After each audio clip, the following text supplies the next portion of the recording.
സംസ്ഥാനത്ത് SSLC അടക്കമുള്ള പരീക്ഷകൾ പടിവാതിക്കലെത്തിയിട്ടും പൊതുവിദ്യാഭ്യാസ വകുപ്പിൽ ഡയറക്ടറെ നിയമിക്കാതെ സർക്കാർ നിർണായക തീരുമാനങ്ങൾ കൈക്കൊള്ളേണ്ട സമയത്ത് വിദ്യാഭ്യാസ വകുപ്പിൽ സുപ്രധാന കാര്യങ്ങളിൽ തീരുമാനമെടുക്കേണ്ട ഡയറക്ടർ ഇല്ലാതായിട്ട് ഒരു മാസമാകുന്നു. മുൻ DPI KV മോഹൻകുമാറിനെ ഭക്ഷ്യസുരക്ഷാ കമ്മീഷണറാക്കിയതിനെ തുടർന്ന് ഇദ്ദേഹം കഴിഞ്ഞ ഡിസംബറിൽ ചുമതലയൊഴിഞ്ഞ ശേഷം ഇതേവരെ പകരക്കാരനെ നിയമിച്ചിട്ടില്ല. SSLC പരീക്ഷയ്ക്ക് മുന്നോടിയായുള്ള മോഡൽ പരീക്ഷകൾ ആരംഭിക്കാൻ ഇനി ദിവസങ്ങൾ മാത്രമേ അവശേഷിക്കുന്നുള്ളൂ.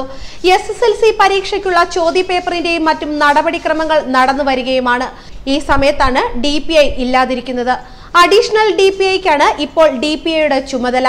12ാം ക്ലാസ് വരെയുള്ള സ്കൂൾ വിദ്യാഭ്യാസത്തിന്റെ നിയന്ത്രണവും ഏകോപനവും ഇനി സ്കൂൾ വിദ്യാഭ്യാസ ഡയറക്ടറേറ്റിൽ നിക്ഷിപ്തമാക്കണമെന്ന് സ്കൂൾ വിദ്യാഭ്യാസം മെച്ചപ്പെടുത്തുന്നതിനെ കുറിച്ച് പഠിക്കാൻ നിയോഗിക്കപ്പെട്ട വിദഗ്ധ സമിതി ശുപാർശ ചെയ്തിരുന്നു. അടുത്ത അധ്യയന വർഷം മുതൽ ഇത് നടപ്പാക്കാനാണ് സർക്കാർ നീക്കം. ഇക്കാര്യങ്ങളിൽ നിർണായക ഇടപെടലുകൾ നടത്തേണ്ടത് DPI ആണ്. എന്നാൽ ഒരു മാസമായി ഈ പദവി ഒഴിഞ്ഞു കിടക്കുന്നതിനാൽ കാര്യങ്ങൾ മന്ദഗതിയിലാണ് പോകുന്നത്. നിലവിലുള്ള പൊതുവിദ്യാഭ്യാസ directorate, higher secondary directorate, vocational higher secondary directorate എന്നിവ സംയോജിപ്പിച്ചുകൊണ്ട് ഒറ്റ ഡയറക്ടറേറ്റിന്റെ പരിധിയിൽ കൊണ്ടുവരണമെന്നാണ് വിദഗ്ധ സമിതി ശുപാർശ ചെയ്തിരിക്കുന്നത്.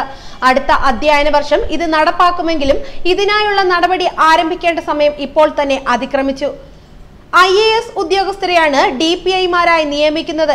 എന്നാൽ ഈ ചുമതല ഏറ്റെടുക്കാൻ ആരും തയ്യാറായില്ലെന്നാണ് സൂചന. നിയമസഭാ സമ്മേളനം നടക്കുമ്പോഴാണ് ഒരു വകുപ്പിൽ തലവനില്ലാത്തതെന്നും ശ്രദ്ധേയമാണ്. അതേസമയം തൃശൂർ കളക്ടർ TV അനുപമയെ പൊതുവിദ്യാഭ്യാസ ഡയറക്ടർ സ്ഥാനത്തേക്ക് സർക്കാർ പരിഗണിക്കുന്നതായും സൂചനയുണ്ട്. ന്യൂസ് ഡെസ്ക് മലയാളി വാർത്ത.